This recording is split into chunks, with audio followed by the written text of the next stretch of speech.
Hi guys, Jay Smith here, down at Borough French in Suffolk, and today we have the Callaway Rogue Driver. This is a standard one. I've got both heads to do, so I've got the standard head and I've also got the Sub-Zero head. I'll do that in the next video. This one, the standard, they do a draw bias one as well. I definitely won't need that draw bias one because in normal testing, my Rogues things do tend to sort of want to hug the left hand side anyway, so my draw one would probably go over there. But for the standard one, they've got some technologies they've kept from the Epic.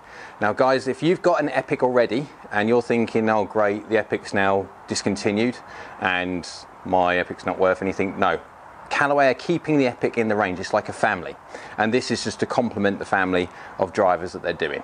So they've got similar technology in this than they have the Rogue, some changes and some improvements. Jailbreak is still in there, that's the good thing. So we've still got those bars, titanium bars, which connect the crown and the sole together, but they've now reshaped them slightly, made them more a bit of an hourglass shape so they can strip weight yet keep the structure integrity the same. So when it comes to the head, the triaxial carbon composite head, yeah, it's carbon. It's going that way. A lot of the drivers nowadays are going this carbon route, which is fine because what they managed to do, they managed to like strip all the weight they can do off the top of the face, oh sorry, off the top of the crown. Yeah, we've got these little eyebrows, little speed eyebrows they've got on here, but all the weight is being stripped off this and put onto the sole, where obviously when you can get the weight on the bottom of the club and as far back as possible, it helps MOI.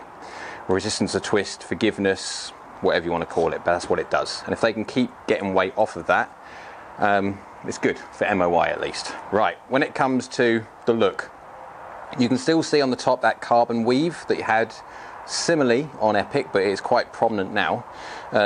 It's got a little nice little kind of lipstick line of silver and blue around the top, and a little Rogue wrote down near the neck. It's got the adjustable neck sleeve that we've always had in Callaway. So if you've had your Epic, let's say, and you want to change to the Rogue, if you want to test and change to the Rogue, and you've got your custom fit shaft, you can literally just swap them in, which is good. So you've got that bit. Now, this has got one weight at the back because it's the more forgiving one. But yeah, what we're going to do, we're going to go and hit some on GC2 HMT, just as range balls. So I can just give you an idea of how it feels and how it's, I won't say performs because we're using for a range ball. What we need to do is after this is hit some real balls to see how they actually perform. But down by the ball, if I can get my thing in the zone, there we go. Down by the ball, that looks lovely. You've got the little Callaway logos, a little lineup. And then, especially with the lights that I've got, the LED lights on the roof, I can actually, it glistens quite nicely in the top of the crown. Anyway, let's go hit this one. Let's see how it feels. See if this carbon composite feels nice or not.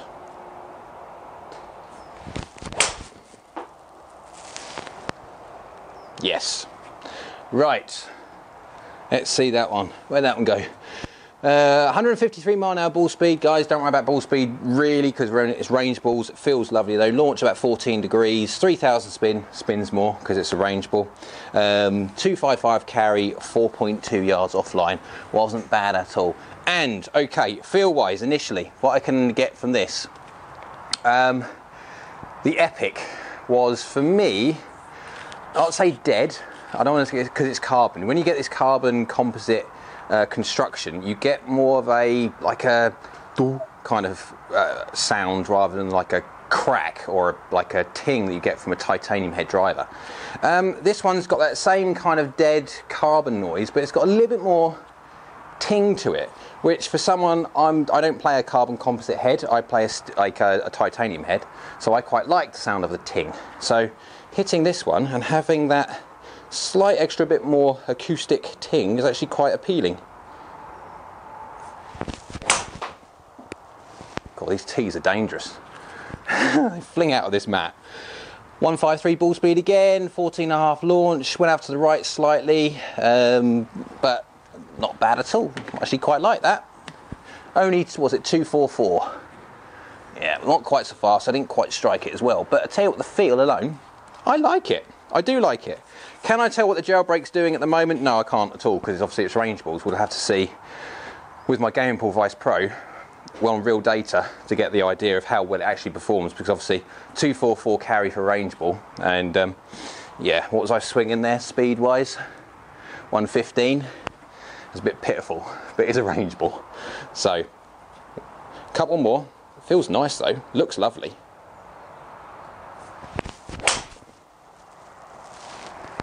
As the tee flies away. I like that, the feeling's great. 152, 7 right, spinning up, of course it will do, because yeah, we know that. I like it, I do like that. One more before we go and hit some proper balls, but do I prefer this over the Epic from last year? Feel wise, yeah, because I can just hear the slightly different sound that this makes than the Epic does. The Epic was a bit more dead. Whether it's because of how they've changed the design on the sole, I'm not quite sure, because it does look a little bit kind of space age now, this sole, which is good. The fact that you've got the only adjustability you've got on this is the neck, so you can adjust it up and down. What have we got here? We can go like neutral, we can go up 1, up 2, down 1. Yeah, it's quite nice. Right, let's hit this one before the tee falls, the ball falls off the tee, if we can get it.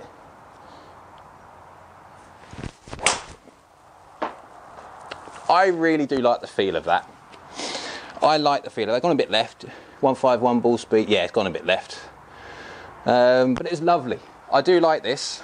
So I am keen to get this with my gaming ball to see actually how a premium ball works with the driver rather than these range balls. But initial feelings are good.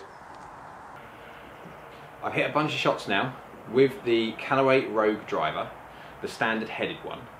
And I've hit 10 shots. The reason I've hit 10 or so is because I've basically maxed out the size of the page. I can't get any more on the tablet before it starts scrolling.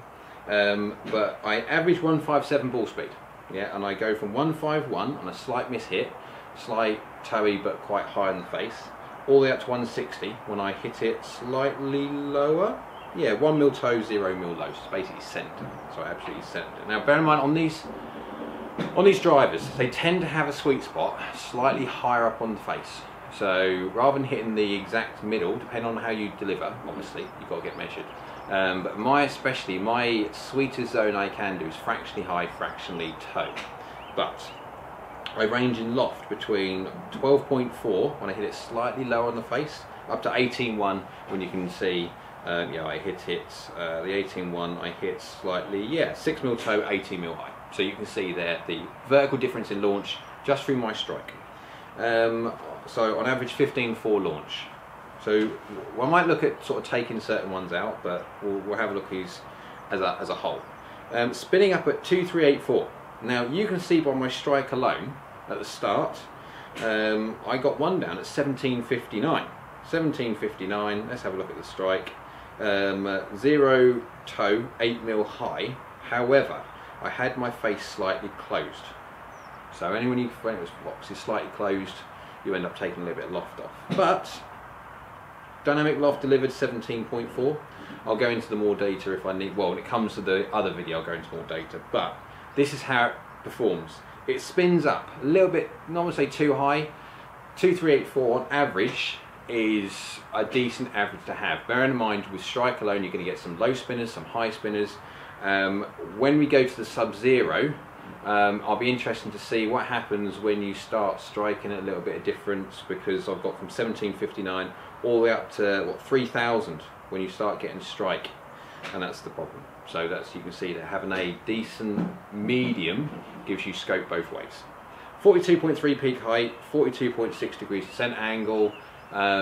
They going up quite high and they're descending a little bit too steeply, but they're going on average to 274. And bear in mind, I hit a couple shots there, 263 and 266, 267 when I don't quite catch it, but then they do go up to, what was my highest I had on that one?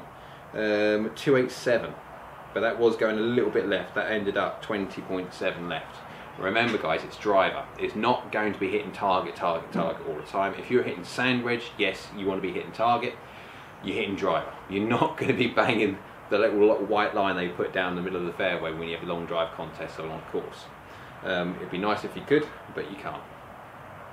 Looking at the flights, You can see there by my inaccuracies alone on how obviously me being the human rather than just testing on a robot, my strike changes and how I do what I'll do is I'll put the club data up on the screen quickly, so if you wanted to freeze it and then look at the club data, you can do.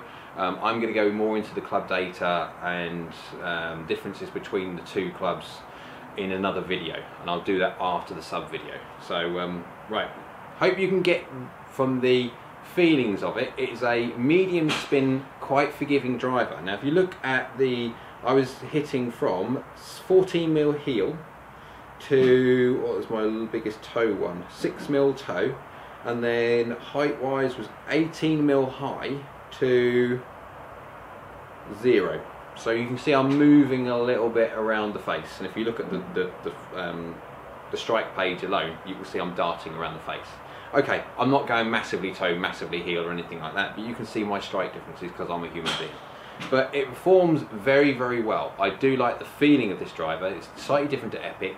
It's that carbon composite sound and feel, but just by hitting it, I do like it. And I actually quite like the fact of how forgiving it is when I don't quite bash the middle. It'd be interesting to see when it comes to the sub whether that forgiveness remains, because obviously Callaway have said they've tried to make this new sub obviously low spinning, but still retain some of that high MOI factor, of which the standard Rogue, looking at that, I'm quite impressed with it. I do like it. I could play that on the golf course. I've only really had sort of one out there which is sort of like, whoa, where did that come when 33 yards left. But then if you look at everybody, we all go left and right. As you can see there from the numbers, the Rogues and the Epics do tend, for me, I struggle to try and stop them going left. But bearing in mind, my normal driver is a slightly fade bias driver, and I'm used to try and hit that in a target, so I get onto a normal driver where it's just basically neutral, and it does tend to want to go to the left hand side. But you can look at the information anyway. Anyway, hope you liked the video. If you did, click that like button below. Please make sure that this Rogue, if you're looking at getting to buy it, get fit for it. You must make sure you get fit for these because of just all the different permutation of head, loft, shaft. There is so many different variables there that you can't really fit yourself. You need to get fit. So I hope you liked the video. If you did, click that like below. Please go on, click that like button. And down there, subscribe. I'll stick that by the side of me. The more subscribers I get, the more chance I've got of getting this equipment, so to basically help you have an understanding of where to do like purchase wise, or what kind of custom fit clubs you need.